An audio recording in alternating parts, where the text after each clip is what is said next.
louvo a Deus mais uma vez por poder pregar a sua palavra. Para mim não existe privilégio maior. Também agradecer ao pastor Silas por estar confiando esse púlpito tão seletivo a mim, o menor da casa. Por favor, abra a sua Bíblia no livro de Ruth.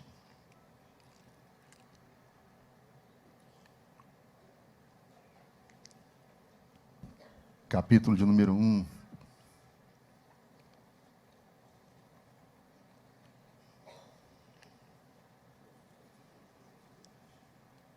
Livro de Ruth, capítulo de número 1, até o verso de número 6. E sucedeu que nos dias em que os juízes julgavam, houve uma fome na terra, pelo que um homem de Belém, de Judá, saiu a peregrinar nos campos de Moabe, ele, a sua mulher e seus 2 filhos. E era o nome deste homem Elimeleque, e o nome da sua mulher Noemi, e os nomes de seus 2 filhos, Malom e Quilion, efrateus de Belém de Judá. E vieram aos campos de Moabe, e ficaram ali. E morreu Elimeleque, marido de Noemi, e ficou ela com seus 2 filhos, os quais tomaram para si mulheres moabitas. E era o nome de uma órfã, e o nome da outra Ruth. E ficaram ali quase 10 anos. E morreram também ambos, Malom e Quilion, ficando assim esta mulher desamparada dos seus 2 filhos e de seu marido. Então se levantou ela com as suas noras, e voltou dos campos de Moabe, porquanto na terra de Moabe ouviu que o Senhor tinha visitado o seu povo, dando-lhe pão. Irmãos, o primeiro capítulo do livro de Ruth começa com uma família tendo que fazer escolhas, tendo que tomar decisões. E nós somos a soma de todas as nossas decisões. Decisões mudam destinos. E a decisão que você tomar em tempo de crise vai determinar como será o seu futuro. Em tempos difíceis, em tempos de crise, nós somos tentados a tomar a decisão errada. Eu vou repetir. Em tempo de crise, em tempos difíceis, nós somos tentados a tomarmos as decisões erradas. Não se precipite. Em tempos difíceis, em tempos de crise, nós somos tentados e nos precipitamos em nossas decisões. Em tempos difíceis, em tempo de crise, nós queremos fugir. A Bíblia nos fala em Gênesis capítulo 12 sobre um tempo de crise que aconteceu na vida de Abraão. No capítulo 12 diz que houve fome sobre toda a terra, como houve nos dias de Elimeleque e Noemi. E Abraão se sentiu tentado a tomar uma decisão. Ele disse: eu vou para o Egito. Mas no capítulo de número 26 do mesmo Gênesis, Deus fala com Isaque, filho de Abraão: não desça ao Egito. Fica na terra que eu te mostrarei. Não faça aquilo que teu pai fez. Não tome a decisão que teu pai tomou. Quem sabe você está aqui hoje, assim como a família de Elimeleque. Porque o texto diz que uma grande fome chegou até a terra de Belém. Quem sabe você também está passando por tempos difíceis, por um tempo de crise. E você, como pai de família, como chefe de família, está se sentindo tentado a tomar decisões erradas, decisões precipitadas, que podem trazer consequências irreversíveis para a sua família para o seu casamento e para os seus filhos. Eu te aconselho hoje, pela palavra de Deus, a você orar a Deus, buscar a Deus e pedir uma direção a Deus para a decisão que você precisa tomar.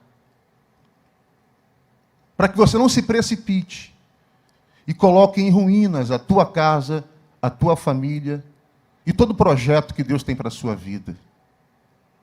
Sabe, irmãos, a Bíblia diz que nesse tempo de fome, que veio sobre a terra de Judá, sobre a terra de Belém, fez com que Elimeleque se precipitasse e saísse imediatamente de Belém e fosse para a terra de Moabe.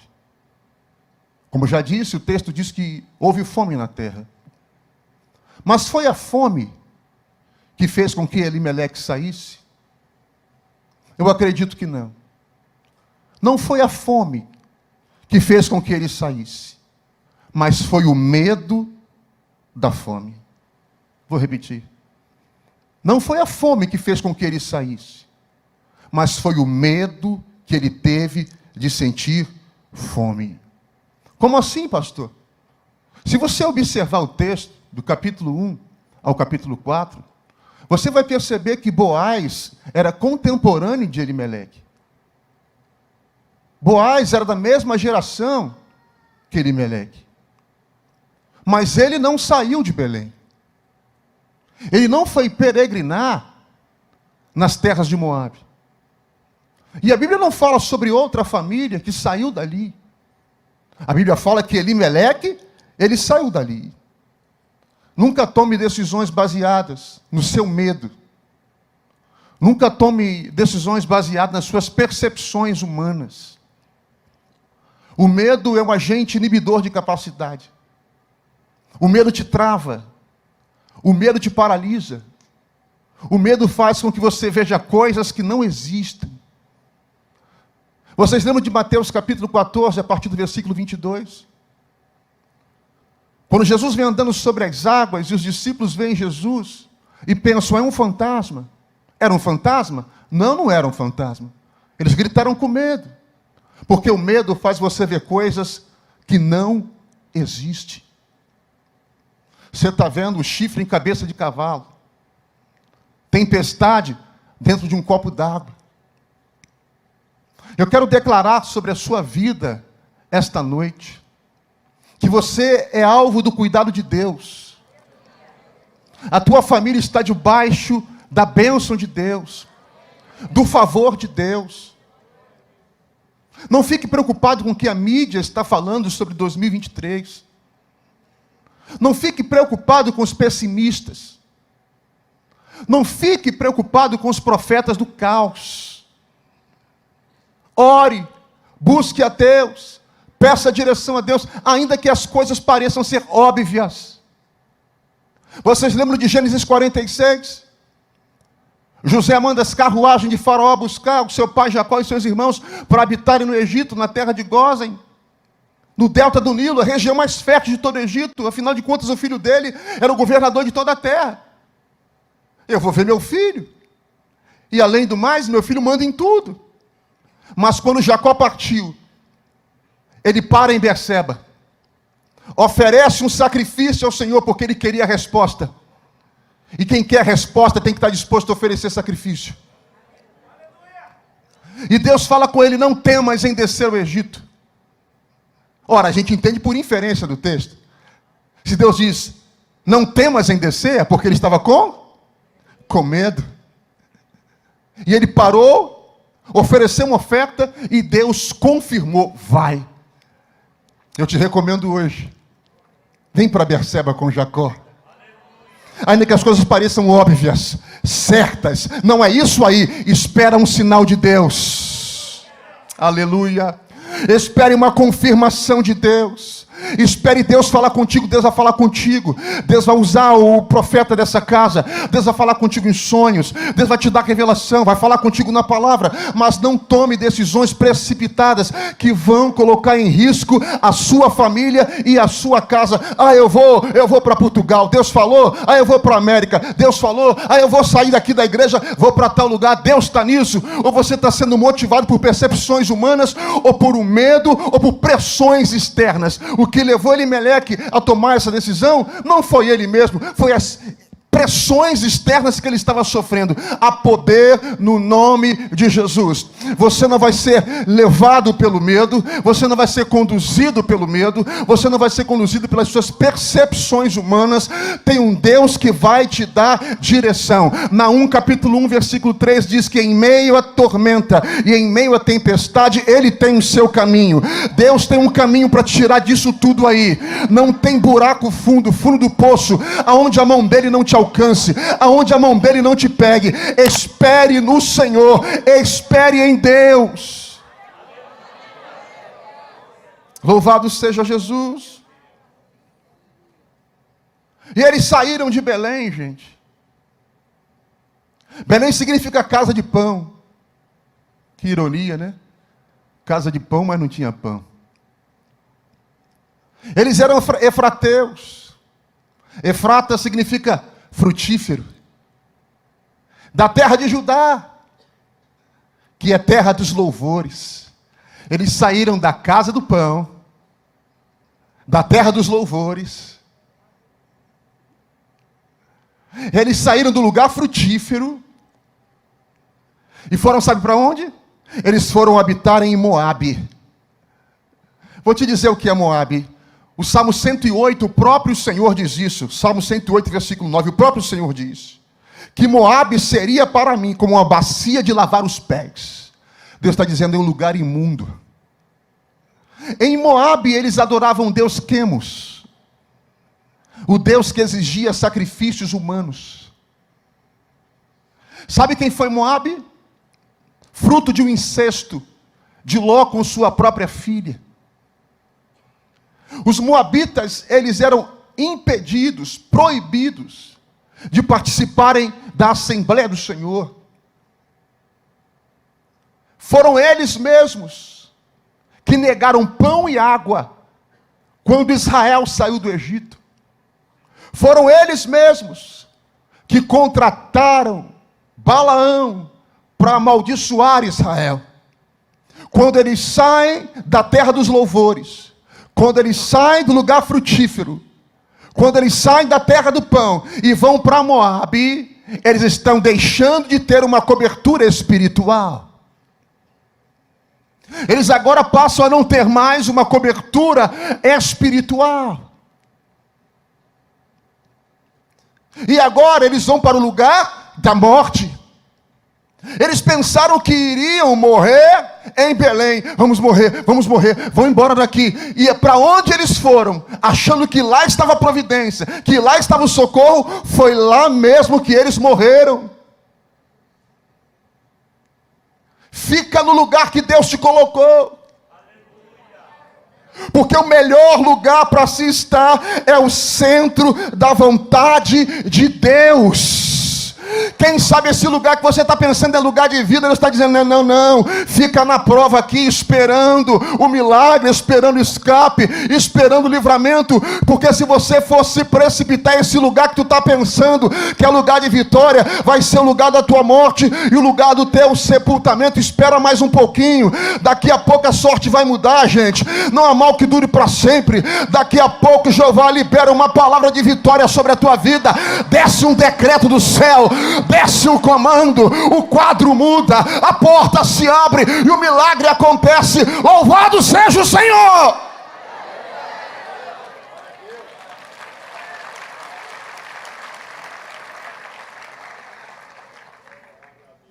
O versículo 21 do capítulo 1, Noemi diz que perdeu tudo. Ela perdeu tudo.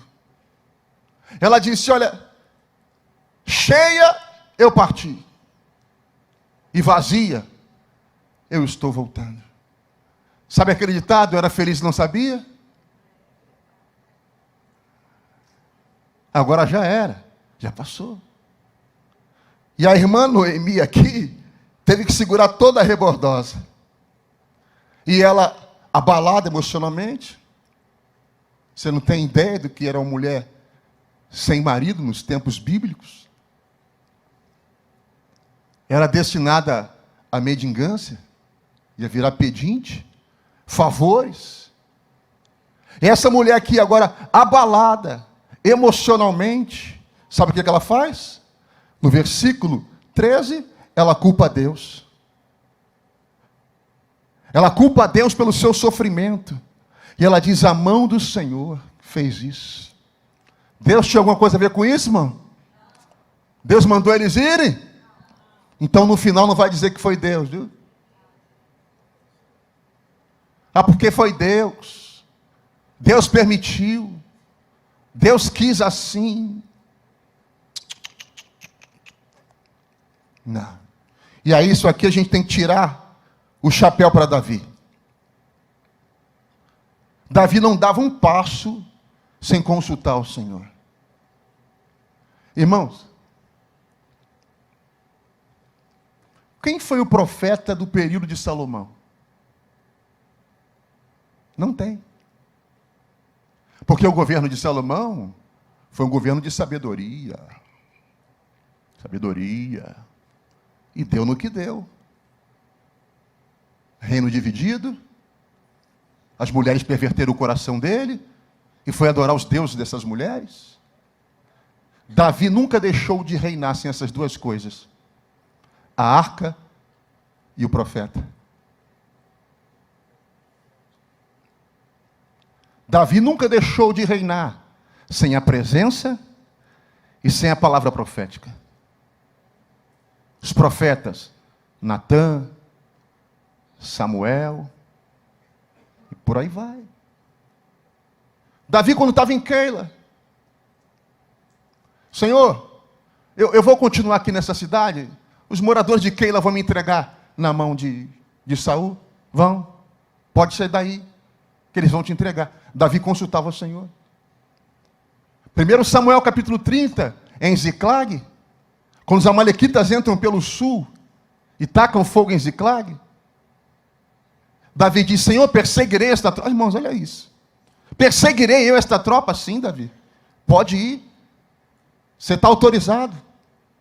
Quando Jonatas e Saul morrem na batalha do Monte Gilboa contra os filisteus, Davi diz, Senhor, eu vou para onde? É para ajudar. Mas, Senhor, eu não posso errar. Eu não posso dar um passo em falso. Que lugar de Judá? Vai para Hebrom. E quando ele chega em Hebrom, ele é ungido rei sobre Judá. O que Deus está querendo falar com a gente? Consultemos ao Senhor. Oremos ao Senhor. Até que o céu se rasgue e a resposta chegue. A resposta chega, pastor. A resposta chega. Deixa eu te falar uma coisa, querido. A oração tem um poder extraordinário.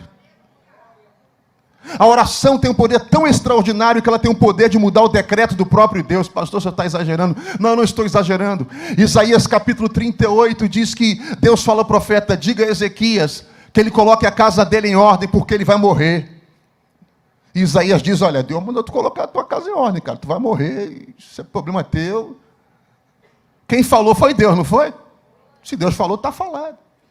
Aí o rei coloca a cara na parede e começa a se humilhar, e começa a orar, e começa a falar com Deus. Deus, eu tenho andado na tua presença, eu tenho sido fiel a ti. Deus falou, profeta, volta, mas eu já entreguei tudo, volta. Diz para Ezequias que eu estou acrescentando a ele 15 anos de vida. Irmãos, se pela oração de um homem Deus mudou o próprio decreto dele, a oração muda decretos. Se a oração mudou o que Deus disse, não vai mudar o que o médico disse. Se a oração mudou o que Deus falou, não vai mudar o que o juiz falou, o que esse gerente, diretor falou. Há um poder da oração, porque a oração muda o decreto de Deus e o decreto dos homens.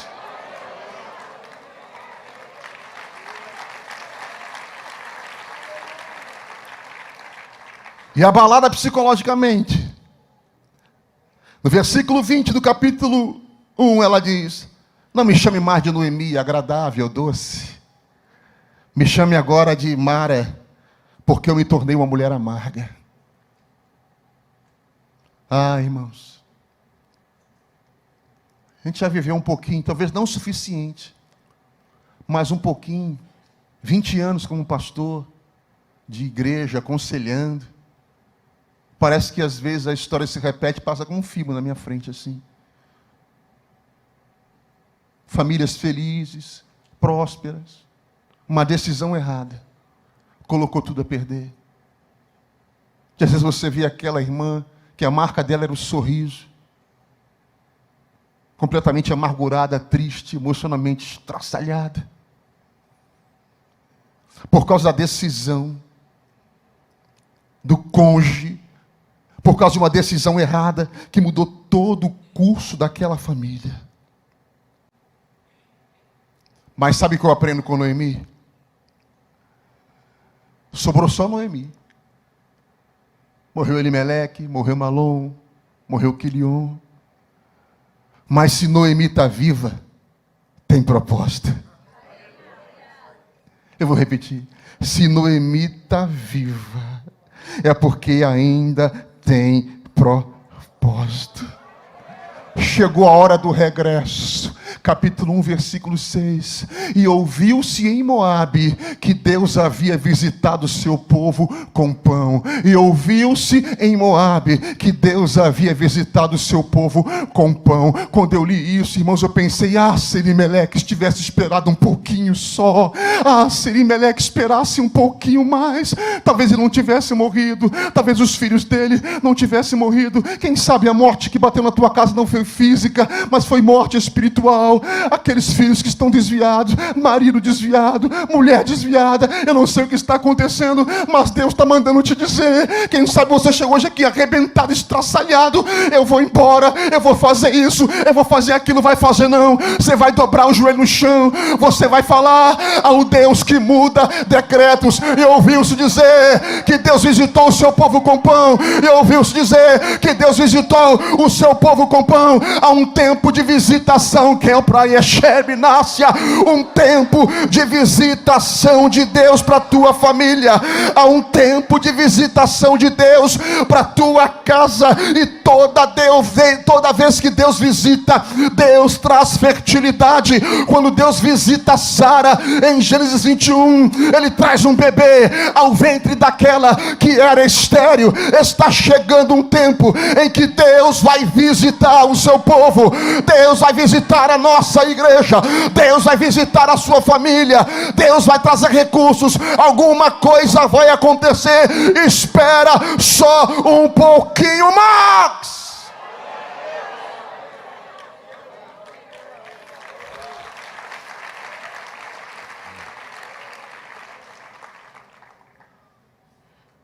Ela disse, eu vou voltar, sabe? Eu vou voltar para o lugar frutífero. Eu vou voltar para o lugar que eu nunca deveria ter saído. Eu vou voltar para a terra dos louvores. Eu vou voltar para a casa do pão. Você sabe que o pão era um símbolo da presença de Deus? Os pães da proposição também eram chamados de pães da presença. O pão era um símbolo da presença de Deus. Deus está visitando o seu povo. Tem maná, tem pão, tem providência. Deus não vai deixar faltar não, irmãos. Eu venho debater essa palavra profética para declarar isso para a sua vida. Não tem crise, não tem tempo ruim, não tem nada e nem ninguém que possa impedir de Deus visitar o seu povo. O céu está aberto em nossa direção. Irmãos, isso é para quem crê. E por isso que nós somos crentes. Nós acreditamos nisso, no Deus de toda a providência. Estende as tuas mãos, porque eu vou profetizar. Não vai faltar o pão na tua mesa, não vai faltar o teto para te cobrir, não vai faltar a vestimenta. Deus não vai deixar faltar. Deus não vai deixar faltar. faltar. O ano de 2023 está se aproximando. Eu quero declarar isso sobre a sua vida. Deus não vai deixar faltar 2023, como não deixou faltar em 2022. 2 anos de pandemia faltou, Deus não deixou faltar. Ele vai prover alguma coisa, Ele vai fazer, mas o escape vai chegar, o livramento vai chegar, uma porta vai se abrir. Deus vai prover as nossas necessidades. Foi o que disse Davi. Olha, eu tenho uma coisa para contar para vocês. Eu fui moço e agora sou velho. O que ele está dizendo? Eu já vivi o suficiente para ver tudo nessa vida, menos 2 coisas. O que, Davi? Um justo desamparado, e nem a sua descendência a mendigar o pão. A tua descendência não vai bater na porta de ninguém. Na tua descendência não vai ter pedinte. Na tua descendência não terá mendigos. A tua descendência será poderosa na terra. Aleluia, aleluia, aleluia, aleluia.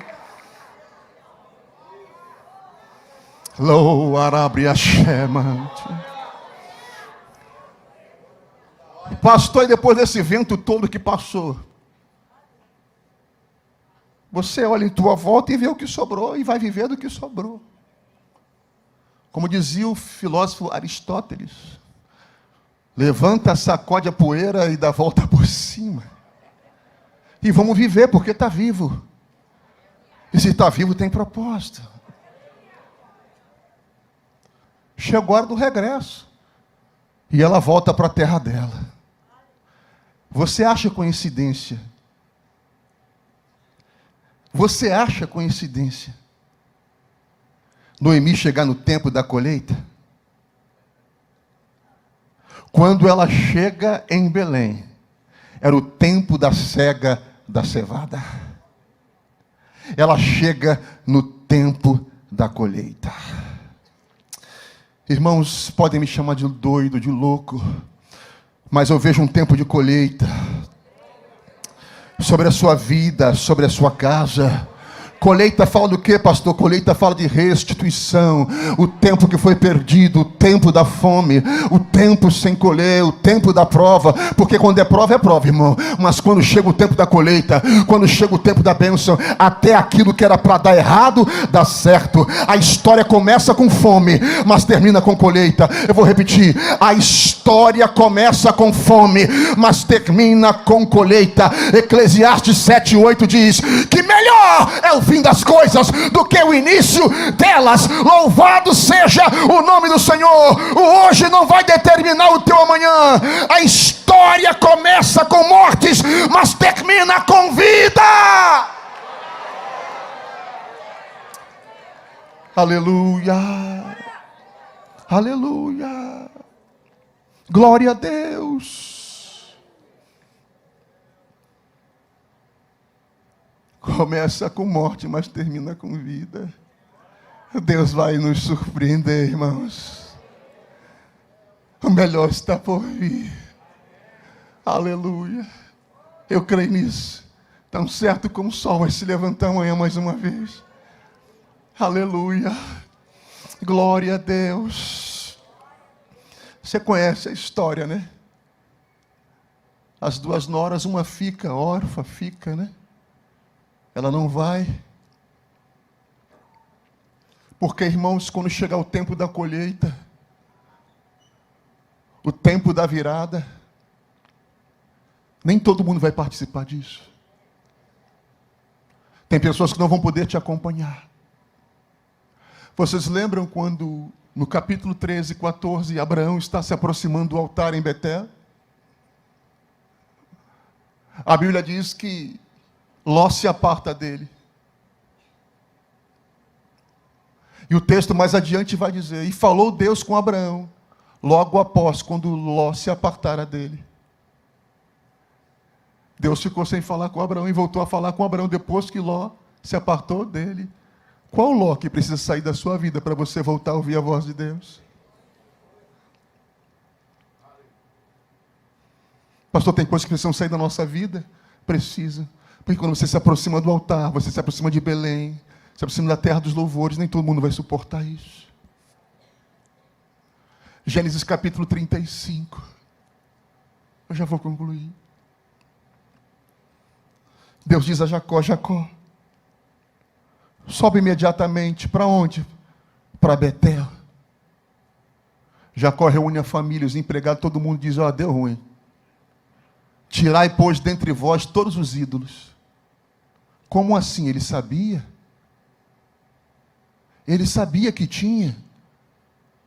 Mas como chefe de família, ele sabia que tinha, mas tolerava. Tirai, pois, dentre vós todos os ídolos. Limpai-vos, purificai-vos e trocai as vossas vestes. Por quê, Jacó? Porque para onde a gente está indo, nada disso pode chegar perto. E estamos indo para onde, Betel? Para onde, Jacó? Para Betel, casa de Deus.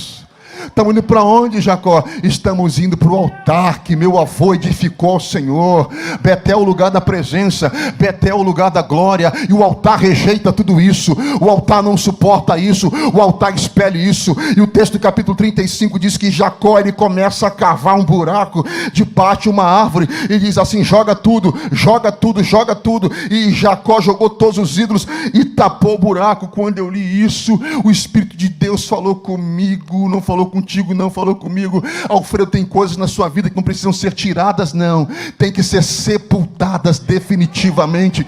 Tem coisas na minha vida que não precisam ser apenas tiradas, elas precisam ser sepultadas, porque Deus quer te levar para um lugar especial. É o lugar da glória, o lugar da manifestação, o lugar que Ele vai te revelar coisas secretas, ocultas. É o lugar da transformação, o lugar da presença, é o lugar da bênção. Em nada disso pode ir. E Deus está dizendo para você hoje, para mim também: é tempo de sepultar coisas definitivamente. Estamos indo para Belém, estamos indo para a terra do pão, para a providência, para o milagre. É terra de louvor, é terra de frutificação, e nada disso vai nos acompanhar. Ruth vai, mas Orfa fica.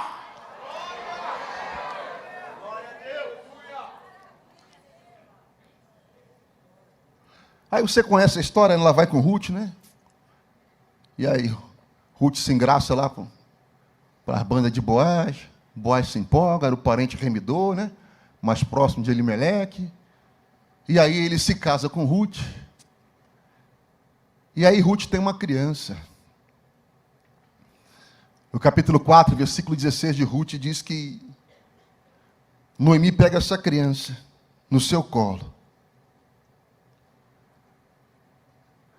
Criança fala de alegria, sim ou não, gente? Já viu criança dentro de casa? É alegria. O tempo de choro foi substituído por um tempo de... virá um tempo de alegria. Deus é especialista em fazer isso. Você vai voltar a sorrir, porque virá um tempo de alegria. Agora a criança fala daquilo que é novo. Elimeleque havia morrido. Os filhos haviam morrido. Mas agora chegou uma criança. A frustração de ontem não vai impedir a felicidade de hoje. Mais uma vez, a frustração de ontem não vai impedir a felicidade de hoje. A história começou com morte, mas terminou com vida. Uma criança, algo novo.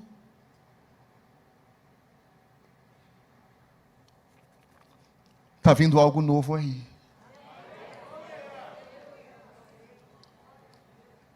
Irmãos, nós como seres humanos, nós pensamos assim: não tem mais jeito. A minha história terminou aqui. Acabou. Aí eu estava lendo a Bíblia, irmãos, como você lê em casa também. A Bíblia diz que é o texto. A Bíblia, quando a Bíblia fala sobre sexo, a Bíblia tem umas linguagens, né, diferentes. E conheceu Adão a Eva. Isso é um ato sexual. E conheceu Adão a Eva, e ela teve um filho. E o chamou de Sete. Porque disse ela: Deus me deu no lugar de Abel. Quando ele viu isso, o Espírito Santo falou no meu coração: Alfredo, eu sou o Deus que reparo perdas. E preencho lacunas. que aos homens são consideradas impreenchíveis. Deus dá 7 no lugar de Abel. Você imagina aquela mulher que perdeu o marido, que perdeu os filhos. Para mim acabou. Agora, irmãos, agora ela está na fazenda de Moabe. Agora não cata mais. Agora não é mais pedinte. Agora ela está com Ruth como patroa, dona de fazenda. Que virada maravilhosa. O fim da história foi maravilhoso. A tua história não terminou ainda.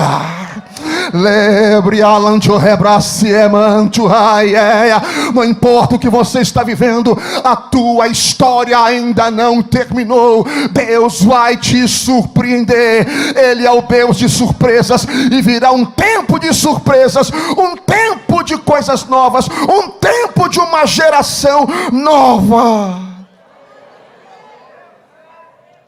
E por último, no capítulo 4, versículo 14, as mulheres da cidade, quando viram aquela cena, disseram: bendita seja Noemi, porque o teu nome será afamado por todo Israel. Aí eu fui ver no dicionário, né? Esse negócio aqui dei um Google. Aí eu fui ver sinônimos para afamado: ilustre, famoso. Irmãos, e depois disso tudo, a história dela foi contada por todo Israel e se tornou famosa e ilustre. Eu vou liberar essa palavra porque eu sei que você crê. A tua história vai ser contada. E eu vou além, gerações futuras contarão a nossa história. Falarão dos nossos feitos. A nossa geração será lembrada. Deus pode fazer isso, pastor? Pode. Deus pode me levar a esses patamares, pastor? Pode. Ele é o Deus de Daniel 4,17. A saber, do Altíssimo pertence o domínio do reino dos homens, e Ele o dá a quem quer, e até o mais simples o coloca sobre todos. Deus abençoe sua vida, Deus abençoe a sua casa, Deus te dê paz. Amém.